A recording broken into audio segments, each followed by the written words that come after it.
Western world, the inheritance we have, whether we see it as part of the Anglosphere, whether we see it as part of Western civilization, that's an inheritance that has been so valuable to the world. It puzzles me that we sometimes soft pedal it. We're stuttering in our articulation of it, and that is something that does trouble me.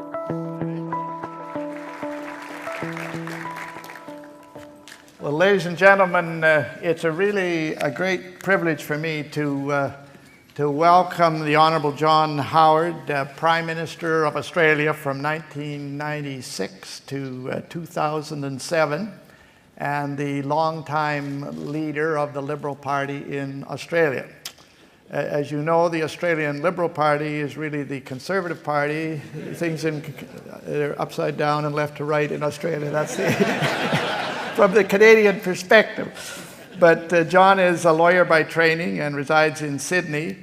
His career, and many of you have seen his bio on our website, has included many leadership contests, many election battles, and many public policy achievements, all of which can be instructive to Canadian Conservatives. John and Stephen Harper mutually supported each other when their terms overlapped on a number of important issues. I think they saw eye to eye on the importance of fiscal responsibility in governments, on defense not just of our own countries but of the free world, and on foreign policy issues. And I believe Mr. Howard and Stephen have had a chance to renew their friendship on this visit.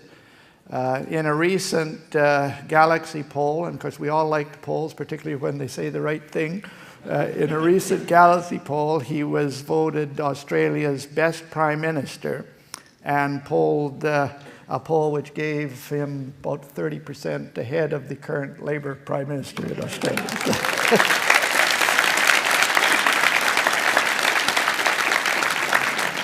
I suggested to him that he might want to get back into the arena with those kind of numbers. But so John and Mrs. Howard have come a long, long way to be with us, and we're just absolutely delighted that they have chosen to do so. So please welcome, give a good Canadian welcome to the Honourable John Winston Howard.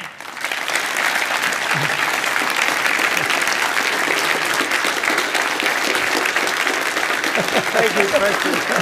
Thank you. Thank you.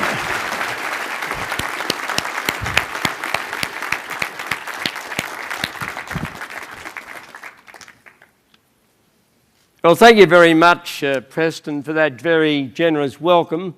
You may think we have these pieces of nomenclature upside down with the use of the word liberal in a slightly different context. It's not quite as bad as the use of colours, though, in the United States, where that dreaded socialist red is embraced by the Republicans and blue is embraced by the Democrats.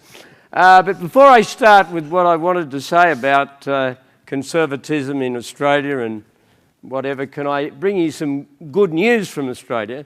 And that is, overnight Canadian time, there was an election in Western Australia, which is broadly defined as the Alberta of Australia. You know, sometimes when you fly over Western Australia, you don't see many people, although you can see lots of iron ore, and that's very, very valuable to all Australians. But there was a huge victory in that state election for our side of politics, and in a lower house of, you know, in a lower house of about 60. It looks as if the coalition of the Liberal Party and the National Party will have 40 seats, with the Labor Party reduced to 19. And the really, really good news is that the Greens have been decimated. And that, and that is absolutely...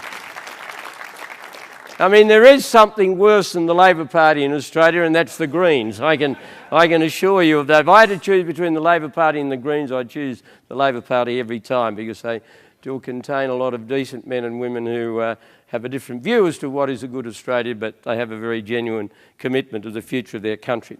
Can I just start by saying that although you may find my experiences and reflections of some value in assessing the state of conservatism around the world.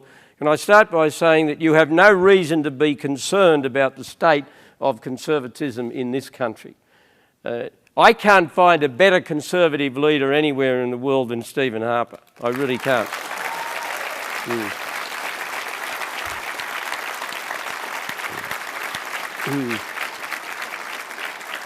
His achievement in the last election, and all the more so because he took strong, out there, upfront positions on a lot of controversial issues, his achievement the last election was quite remarkable. Now, in looking at any assessment of the relevance of Australia experience to Canada, of course, you've got to understand a couple of things. We do have a different electoral system. Unlike most of the Western world and certainly all of the Anglosphere, we have compulsory voting, and it's compulsory preferential voting. So in a single-member riding, as you call them, if you've got three candidates, you've got to put 1, 2, 3. And if one of them doesn't get an absolute majority of ones, you've got to distribute the second preference from the others. And it's compulsory you number the 3 squares. And it's a very significant difference. And we've had that for years, and there's no likelihood of it being changed. People may have philosophical reservations about it, but I can assure you neither party organisation has any interest in changing it, because it obviously renders the campaigning challenge very different. I mean, I heard this morning at your conference about the application of data to getting people out to vote. Well, that doesn't exist. The other thing is that we have a fully elected Senate. Our Senate is elected on the basis of...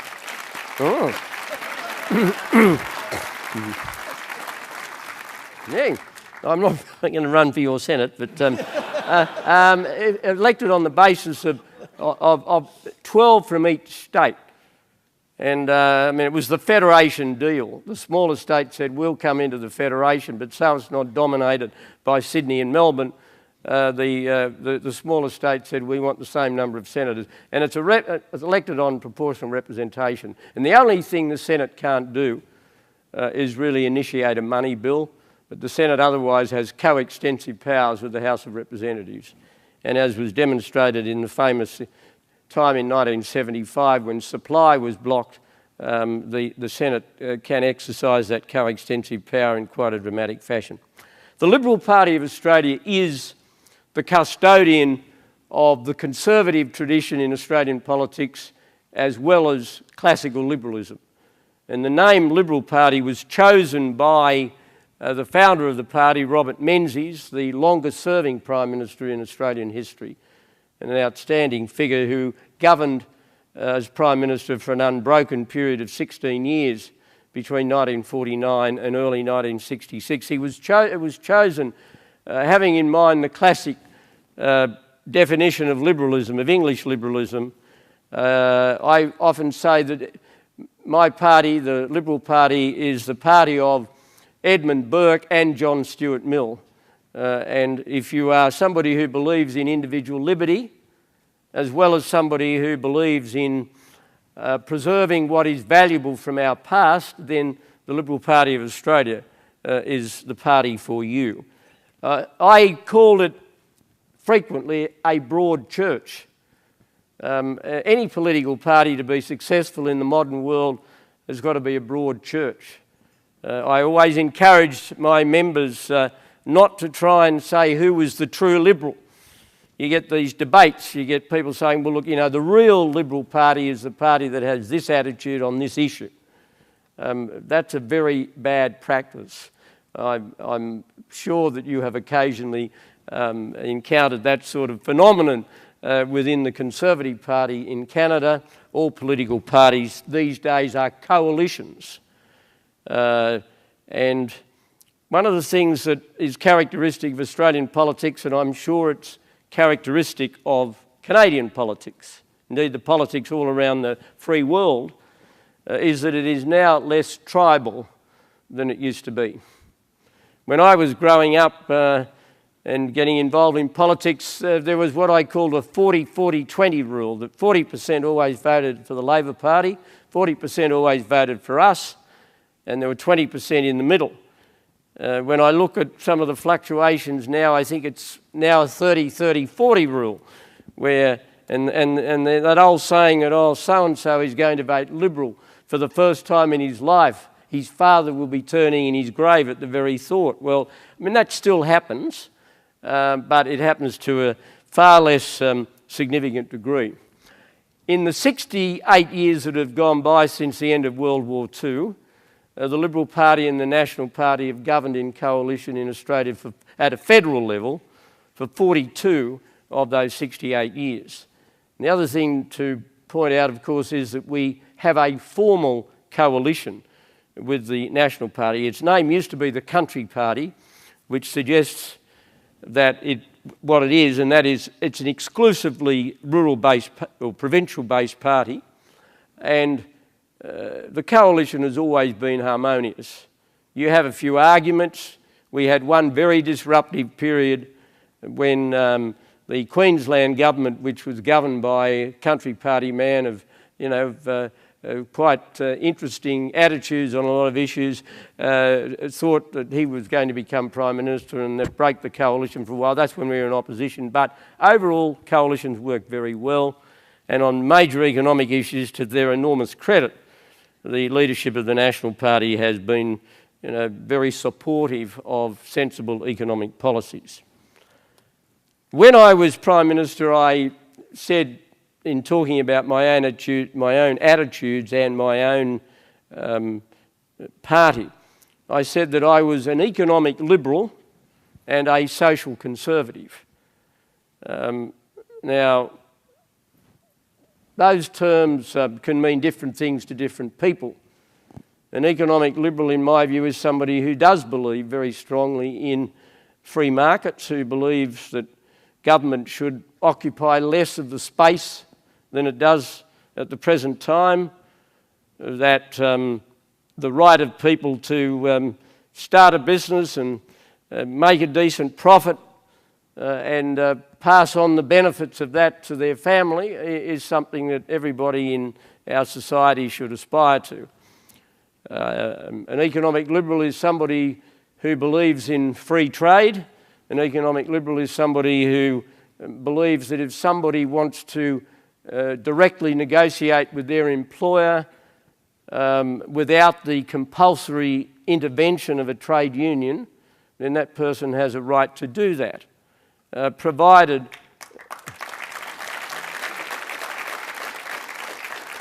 there are not, there are minimum standards observed, but beyond that they should be able to do it.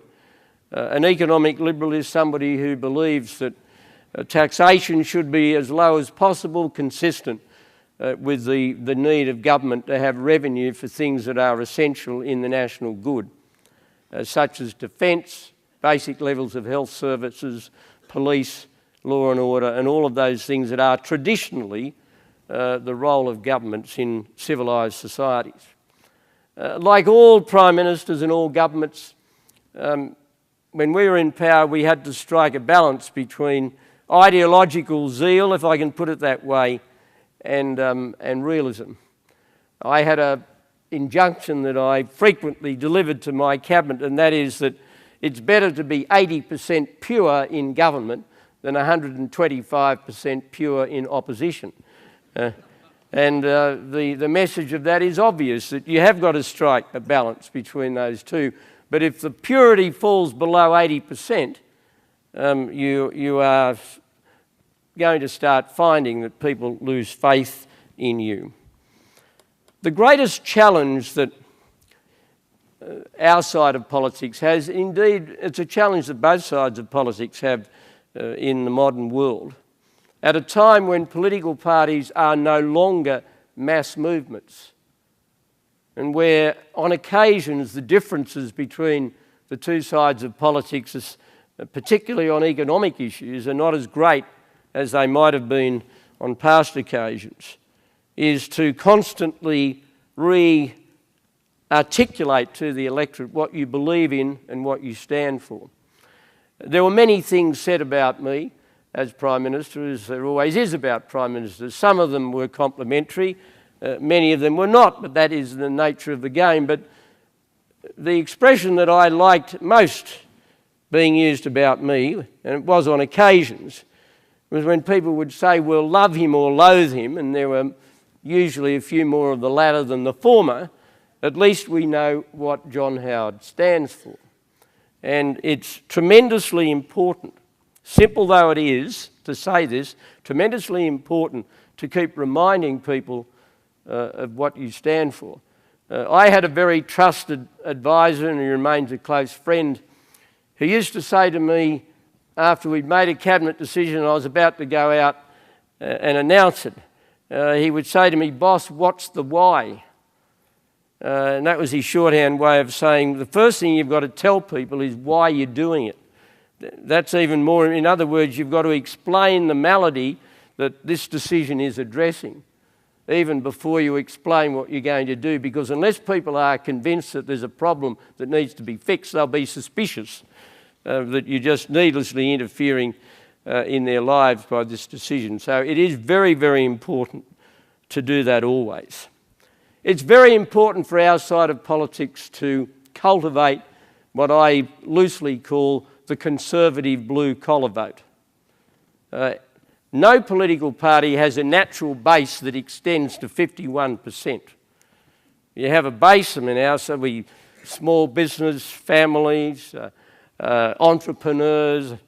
You have a natural base that goes up and down, but you've always got to cultivate people who historically may have been inclined to vote for the other side because they see themselves as working class, they see themselves as traditionally being unionist. They call them in Australia Howard Battlers, they call them in the United States Reagan Democrats. Margaret Thatcher was very good at cultivating the trade union vote. It was extraordinary, despite the cumulative rows that she had with the trade union movement and the way in which she systematically dismantled the power of the trade union movement. She was still able to grab a large chunk of their vote because she understood what was necessary to appeal to that section of the community. They're people who believe in a fair go, as we call it in Australia. They're people who believe in a decent living standard and the aspiration of their children doing better than they have done. And they're also people who believe in their nation. They're great patriots.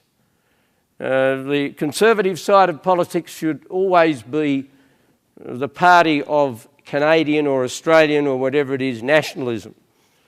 You never surrender the tag of nationalism to your political opponents. Of course, political parties should sink their differences when the true national interest is at stake, and never pretend that because you're a Liberal, you're a better Australian than somebody who's not Liberal. But in the way you address issues, just remember that people at heart are deep nationalists. We still live in a world of nation states. We haven't surrendered our national identity to multilateralism. And I mean, this of course is a live...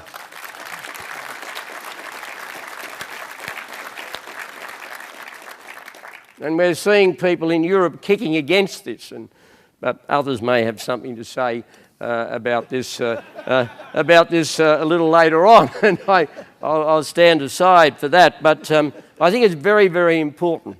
Now, two or three other things I want to touch on, and then I'll finish with a message about the next federal election in Australia.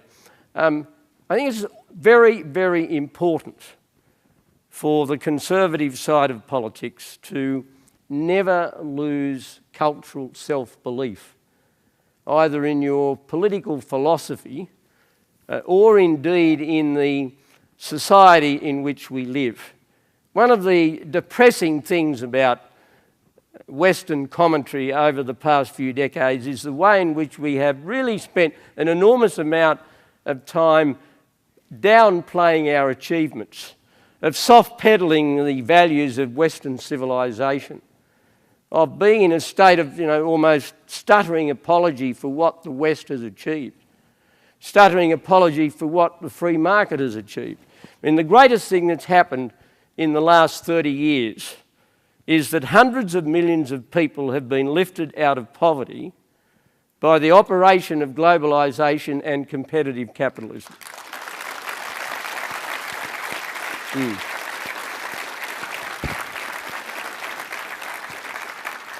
We have a big focus on China in Australia because China buys a lot of we have, and we're very grateful for that.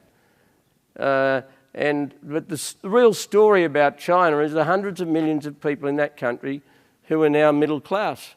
And that's terrific. And it wouldn't have happened if Deng Xiaoping hadn't said in 1978 that we're going to change our economic approach and embrace one that's based more on markets. Now, I don't think China is a perfectly functioning market economy, don't get me wrong, it's not. And it'll be a long time before it is, but it's better than what it was, and we shouldn't lose sight of it. But more importantly, the Western world, the inheritance we have, whether we see it as part of the Anglosphere, whether we see it as part of Western civilization generally, parliamentary democracy, the defence of parliamentary democracy in which and democracy generally, in which Canadians and Australians have stood together from the very beginning when it's been under threat. That's an inheritance that has been so valuable to the world. It puzzles me that we sometimes soft pedal it. We're stuttering in our articulation of it, and that is something that does trouble me. The last thing I want to say is that in Australia at the moment, things do look good for the return of a coalition government under Tony Abbott as Prime Minister. As I'm sure you know, the last election in Australia produced a dead heat. And the government has remained in office for now over 2 years with the support of some independents, two in particular who were elected in Conservative seats, but they nonetheless decided to support, for a combination of reasons, the Labor Party. And it was a great achievement of Tony Abbott to come so close to winning, because since Federation in 1901, there's only been one government in the history of Australia that's been booted out after its first term, and that was the Scullin Labor government in the depths of the Great Depression in the early 1930s. And Tony Abbott was so close to being the second to achieve that outcome. And given the different circumstances and given what had happened, it was quite amazing that he went so close, and he deserves an enormous amount of credit. And he's been very disciplined, he's been very effective, he's had simple messages. He confronted the Labor Party on the issue of climate change, and Kevin Rudd, who you remember was removed by his own party before he'd completed his first term, and quite astonishing thing for a political party to do. I think it still puzzles the electorate. Never in a parliamentary system, and we both have it, never lose sight of the fact that although we have a parliamentary system, there is a presidential attitude that people have towards their government. It's the Harper government or the Howard government or the Chrétien government or whatever may be the case. And the attitude in Australia when Rudd was removed from a lot of people was, well, hang on, we elected him, we didn't elect her, a reference to Julia Gillard, our current Prime Minister, who replaced her. Now that placed him. It's all right to do that if somebody's been Prime Minister for a very long time and the public has been prepared for it. But after you've elected somebody for the first time and he hasn't even completed his first term, it's a pretty silly thing to have done, which of course is a commentary on the difficulty the Labor Party has at the present time. If ever there's a party in the Western world at the moment that is suffering from a problem of people not knowing what it stands for, it's the current government in Australia. And that's not just a partisan comment. I think most observers of Australian politics would accept that that is a reasonable proposition. So can I say to you, friends, and I'll finish on this note, that it's a huge privileged to address this gathering. I'm aware of the tremendous work that Preston Manning and this institute has done. I think these organisations are very important to keeping the feet of conservative politicians to the fire, if I can put it that way, when it comes to the maintenance of strong values and strong attitudes. But the most important thing always in politics is to stand for something. And once a government looks as though it doesn't stand for something and it's lost its way philosophically, it's only a matter of time before the public vote it out. I think that's the great strength that Stephen Harper has. People know where he stands. They may not always agree with it, but for example, the stand he's taken in relation to that absurd United Nations partial recognition of the Palestinian state was absolutely correct.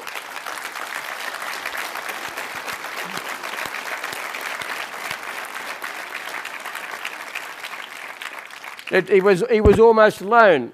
I took a similar stand when I was Prime Minister on a similar issue affecting Israel and Palestine, and we were equally alone, along with the United States and Israel and a few other countries. But it was a stand of principle, and people respect that, even though they may not agree with it. But I say, well, at least he's got the courage of his convictions, and that is hugely important. In the end, it's the only thing that delivers you respect politically, to take stands and to stick to them through thick and thin.